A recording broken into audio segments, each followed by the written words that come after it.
It was 2008. I was heading into work. I'm standing at the elevator doors. They open. I go in up to the 8th floor. I go walking out onto the trading floor at work, and it was silent.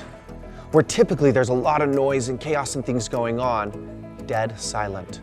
And I look over to the corner of the room where the television set is, and all my colleagues are there gathered around the TV, watching what's going on as we started to enter in to the great financial recession of 2008-2009.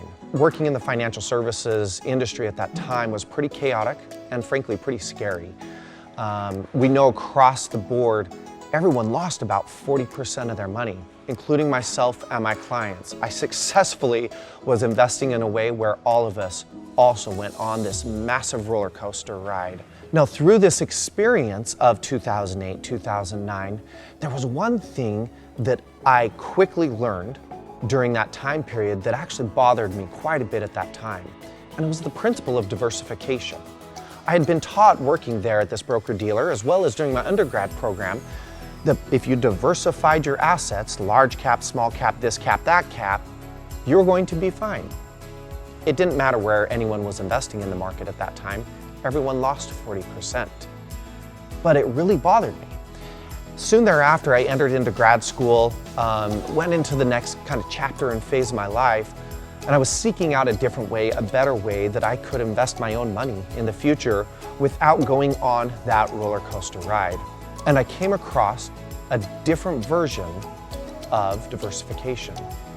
And that was diversification across a lot of different asset classes. Now let me just highlight what that means. When I go to invest my money, yes, I can choose different types of stocks and mutual funds and ETFs and whatever else you want on the stock market. But if I'm going to be truly diversified, I need different types of investments that are not going to be correlated to each other. So this is where we start looking at real estate, private equity, commodity, hedge funds, different types of assets that don't have that correlation to each other. So next time that the stock market takes a dip, it's okay. You know why? Because maybe I own an avocado farm. Maybe I own a hotel. Maybe I own an oil well, something that's not going to be tied to what the stock market is doing. Through this type of a diversification strategy, or what we call asset allocation, I have now been able to find a way where I can lower the volatility on my investments and find true consistency in the growth of that passive income. Back in 2022, when the markets dipped 20%, it was okay. The markets dipped 20%, but my investments did not. In fact, I grew that year, and most of my clients did too. And why?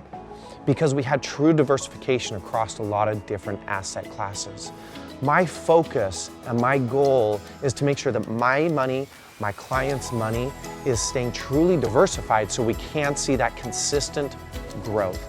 I'm not here necessarily to shoot for the stars, and I'm not here to gamble in the market, but I want to see that growth happening year over year over year, markets up, markets down, it doesn't matter.